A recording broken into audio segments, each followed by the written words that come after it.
Hi friends, అందరికీ నమస్కారం అండి. Please subscribe my channel, support me. ఈరోజు వరలక్ష్మి పూజ అండి. మీ అందరికీ, నా సబ్స్క్రైబర్లు, నా వ్యూవర్స్కి వరలక్ష్మీదేవి పూజ శుభాకాంక్షలు. ఈరోజు నేను మనకి బూర్లు అనేవి, గారెలు, తర్వాత పెరుగు గారెలు, బెల్లం గారెలు మొత్తం అంతా ప్రిపరేషన్ చేశానండి. టోటల్ వీడియో లాస్ట్ దాకా చూడండి. మొత్తం పూజకి ఏమేమి వండుతారు, ఎలా వండుతారు మొత్తం అంతా చూపించాను. ఫస్ట్ మనం లెమన్ రైస్ అంటే అన్నాన్ని వార్చుకోవాలండి. ఇది పులిహోర అంటారు, లెమన్ రైస్ కాదు. మన చింతపండుతో చేసింది. చింతపండు గుజ్జు, తర్వాత కరివేపాకు, ఎండుమిరపకాయలు, జీడిపప్పు, శనగపప్పు అన్నీ వేపుకున్న తర్వాత గుజ్జు అందులో వేయాలన్నమాట. ఈ పక్క 8 గంటలు నానబెట్టిన మినపప్పుని నేను గ్రైండర్లో వేసానండి. అది మెత్తగా అవుతుంటుంది. గార్లిక్ కాబట్టి కొంచెం నీళ్ళు తగ్గించి వేయాలి మనకి. ఇది ఎక్స్ట్రా గార్నిష్ కోసం నేను పులిహోరలోకి వేసాను. ఇక్కడ బెల్లం పాకం కూడా 1 కప్పు బెల్లం అయితే మనం 1 కప్పు వాటర్ వేసుకోవాలి. తర్వాత ఇక్కడ పరమాన్నం నేను బూర్లోకి శనగపప్పుని కుక్కర్లో పెట్టానండి. అది ఆల్మోస్ట్ 3 విజిల్స్ ఉంచాలి. శనగపప్పుని 1 గంట ముందు నానబెట్టుకుని సరిపోతుంది. తర్వాత కుక్కర్లో పెట్టాలి. తర్వాత మనం కలిపిన పులిహోర మిశ్రమాన్ని మనం అన్నం వార్చాలండి. ఇది బాగా మెత్తగా చేయకూడదు, అన్నం బాగా ఉండేటట్టు ఉండాలి. అది చూసుకోవాలి మీరు. ఇందులో ఆ మిశ్రమాన్ని వేసి మొత్తం కలుపుకోవాలన్నమాట. మీ ఐడియా, మీ ఇంట్లో ఎంతమంది ఉన్నారో దాన్ని బట్టి చేయొచ్చు. ఇక్కడ ఆల్మోస్ట్ మన గార్లిక్ అయితే నీళ్ళు తక్కువ వేసాం కదండి. ఇది పిండి అనేది రెడీ అయిపోయింది. రుబ్బు ఒకసారి చెక్ చేద్దాం. ఆల్మోస్ట్ అయిపోయిందండి. వాటర్ చాలా తక్కువ వేయాలండి. వాటర్ అంత ఎక్కువ వేస్తే మీకు అంత ఎక్కువ ఆయిల్ పీల్చేస్తుంది అన్నమాట. మీరు తినడానికి కూడా తర్వాత తినలేరు. ఈ ప్రీతి మిక్సీ అండి, ఇది నేను ఆల్మోస్ట్ 12 ఇయర్స్ నుంచి వాడుతున్నాను. 13 ఇయర్స్ అబవ్ అండి. దీనికి హ్యాండిల్ కూడా ఉంటుంది. ఈజీగా క్లీన్ చేసుకోవచ్చు అన్నమాట. చాలా పెద్దది ఇది. తర్వాత పెరుగు గారికి మనం పెరుగు తాలింపని రెడీ చేద్దాం. ఎండుమిర్చి, జీలకర్ర, తర్వాత ఆవాలు, కరివేపాకు, చిన్న పసుపు వేయాలండి, చిటికెడు. అది వేగిన తర్వాత నేను ఒక ½ లీటర్ పెరుగు తీసుకున్నాను. ఆల్మోస్ట్ ఒక 10 గారెలు వేద్దామండి పెరుగు. ఇది బాగా కలుపుకొని పెట్టుకోవాలి. చిన్న వాటర్ యాడ్ చేయాలి, ఎందుకంటే ప్యాకెట్ పెరుగు బాగా చిక్కగా ఉంటుంది. ఇటువంటి పాకాలు ఏమైనా వేసేటప్పుడు వెల్లడిపోయిన గిన్నె తీసుకుంటే మనం అందులో వేసేటప్పుడు అది బాగా ఇంకుతుంది అన్నమాట. తర్వాత మన ఎక్స్ట్రాగా పలుకులు, జీడిపప్పు, కొంచెం కరివేపాకు బాగా ఫ్రై చేసేపి ఇది క్రిస్పీగా ఉంటుంది. ఫస్ట్ మనం చింతపండు గుజ్జులో వేసింది కొంచెం మెత్తపడతాయి అన్నమాట. ఇలా కూడా టేస్ట్ బాగుంటుంది. ఎక్కువగా పులిహోర ఇష్టపడేది అందులో ఉండే పప్పులు మనకు వస్తాయి కదా, నోటి తగిలినప్పుడు చాలా టేస్ట్గా ఉంటుంది. అందులో కొంచెం రుబ్బు వలిసారండి. నానబెట్టుకున్న బియ్యం 1 గంట 2 గంటల ముందు నానబెట్టుకున్న బియ్యం సోప్కి అనమాట. ఇది బూర్లు సోప్కి. అందులోనే బెల్లం వేసేస్తున్నాను నేను. బెల్లం ఎక్కువ అవసరం లేదండి, లైట్ స్వీట్ ఉండి సరిపోద్ది. ఇదే దీంట్లో వేసేస్తే అయిపోద్ది అన్నమాట. ఈ పప్పు నీళ్ళు వార్చేసిన తర్వాత మనం ఇందులో ఇలాచి, తర్వాత కొంచెం జీడిపప్పు ఇవన్నీ ఇందులో వేసుకోవాలండి. నేను నెయ్యి చేస్తున్నాను. ఆ పప్పును బాగా మెదిపిస్తాం కదా, అందులో వాటర్ తీసారండి. ఇలాగా గార్లిక్ నేను నూనె ఒక కళాయిలో వేసుకొని వేడి చేస్తున్నాను.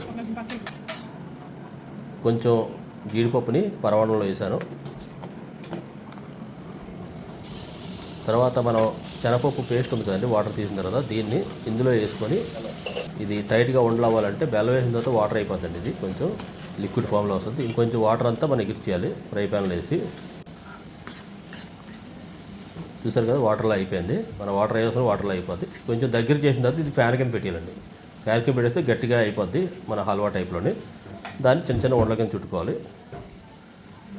ఇది బూర్లకి సోపు బాగా చిక్కగా కాదు, బాగా పలుచగా కాదు, ఆ విధంగా మీరు రెడీ చేసుకోవాలి. గారెలు అయితే నేనే వేస్తానండి. చాలామంది చెప్తే అరటాకులు వేయాలి, పాల ప్యాకెట్ మీద పెట్టాలి, ఇవన్నీ అవసరం లేదు. లైట్గా వాటర్ చేతికి అప్లై చేసి ఈ విధంగా మీరు సింపుల్గా వేయచ్చండి గారెల్ని. చాలామంది యూట్యూబ్లో చెప్తుంటారు అరటాకు మీద పెట్టాలి, తర్వాత పాల కవర్ మీద పెట్టాలి, ఇవన్నీ ఏమీ అవసరం లేదని గిన్నె మీద పెట్టాలి. మీరు చూస్తున్నారు కదా, నేను ఏమీ పెట్టలేదు, వాటర్ రాస్తున్నాను, పప్పుని ఇలా అంటిస్తున్నాను. జస్ట్ ఫింగర్ టచ్ చేసి చిన్న హోల్లో పెట్టుకుంటే మన చిల్లి గారెలు. ఈ సప్పటి గారెలు అంటే దేవుడికి అయితే మనం ఇవే పెడితే ఇందులో ఉల్లిపాయలన్నీ వేసుకుంటే అది మసాలా గారి కూడా ఉంది. ప్లెయిన్ అన్నమాట, ఓన్లీ సాల్టే ఉంటుంది ఇందులో.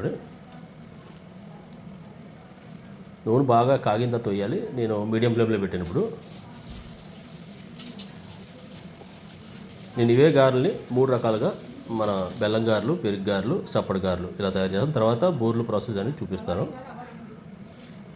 గారెలు అనేవి చాలామంది వేస్తారు. బూర్లు అనే వస్తువుకి ఈ జనరేషన్లో వాళ్ళకి బూర్లు వేయడం రాదండి సరిగ్గా. ఎందుకంటే అక్కడ అది సోప్ అనేది సరిగ్గా కలగకపోతే అది మనకి లోపల ఉన్న పూర్ణ అంతా బయటకు వచ్చేస్తుంది, ఆయిల్ అంతా పాడైపోద్ది.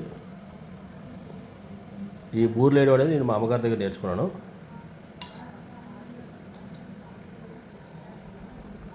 మొత్తం అంతా 1 అవర్లో ప్రిపేర్ చేశానండి. మా మా ఆవిడ పూజకి సామాన్లన్నీ రెడీ చేస్తుంది.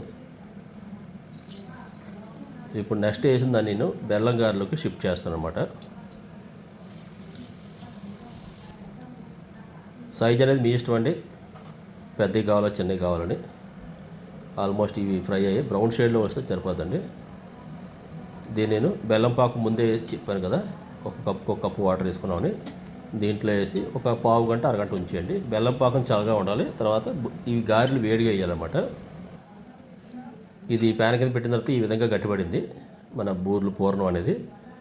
దీన్ని ఉండల కింద చుట్టుకోవాలండి. మీ సైజు మీకు ఎంత పెద్ద కావాలంటే అంత పెద్ద. నేను కొంచెం పెద్దవే చేస్తున్నాను ఈసారి.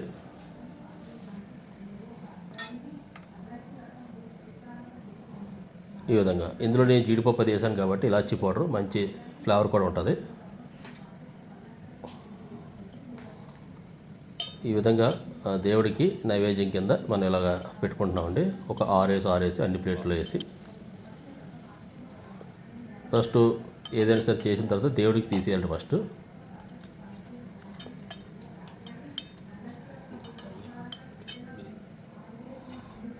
మిగతా గారెలు వేసిన తర్వాత నేను దాన్ని పెరుగులో వేసానండి. చూడొచ్చు, పెరుగు చాలా ఎక్స్ట్రాడినరీ, మొత్తం పీల్చేసిందండి. మొత్తం పెరుగు అంతా 1/2 లీటర్ పెరుగు కూడా మొత్తం అయిపోయింది ఇందులోని.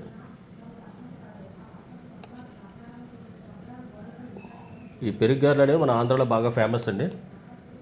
అటు పక్క మళ్ళీ బంగాల్ వెళ్ళిన తర్వాత కూడా కొంచెం ఫేమస్, బెంగాల్ ఒడిస్సాలోని. నేను వాడే మినప్పప్పు డబుల్ హార్స్ నేను క్యాంటీన్లో తీసుకొస్తాను.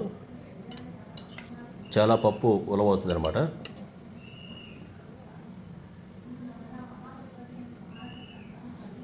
పెరుగు ఎంత చక్కగా ఉంటే పెరుగు గారెలు అంత బాగుంటాయి. నెక్స్ట్ ఈ బూర్లని ఇన్నవే అండి. ఇవి మీకు క్విక్గా చూపిస్తాను.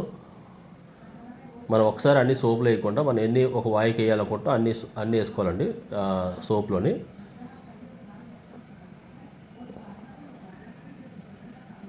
ఫస్ట్ నేను గరిటెతో వేయడానికి ట్రై చేశాను, అవసరం లేదు చేత్తో వేసేద్దామని. చేత్తో హ్యాండ్మేడ్ బాగుంటుందండి, లేదంటే చిన్న గరిటె ఉన్నా పర్లేదు. సింపుల్ తరీకా అంటే ఏమీ లేదు, 4 పక్కల దానికి మనం సోప్ అనేది అంటుకోవాలి. అంటుకుంటే అది బూర్లు బాగుంటాయండి. ఎక్కడ చిన్న కన్నం ఉన్నా సరే అందులోంచి మన పూర్ణం బయటకు వచ్చేస్తుంది అనమాట.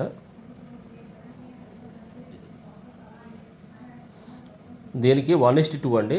1 కప్పు పప్పులా ఉంటే 2 కప్పులు బియ్యం వేసుకోవాలి. చాలామంది మైదా కూడా వేస్తారు, నేను బియ్యం వాడాను.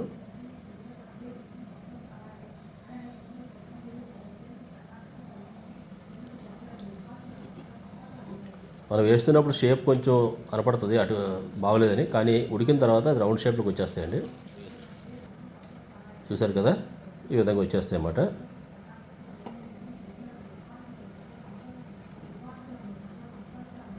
ఇది మన ఆంధ్ర స్పెషల్ అండి బూర్లు అనేవి. మిగతా చాలా రాష్ట్రాలు నేను సర్వీస్ పరంగా వెళ్ళాను కానీ అక్కడ కనపడవు. మన ఆంధ్ర స్పెషల్ అన్నమాట.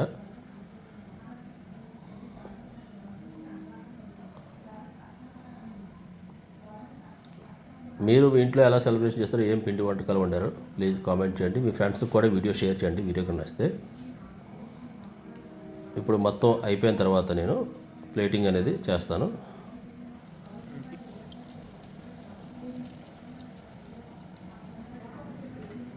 చూసారు కదా, ఈ విధంగా నేను కొంచెం బాగా పెద్ద సైజ్ చేయడం వల్ల పెద్దగా వచ్చాయి. చిన్న కావాలంటే చిన్నవి కూడా వేసుకోవచ్చు మీరు.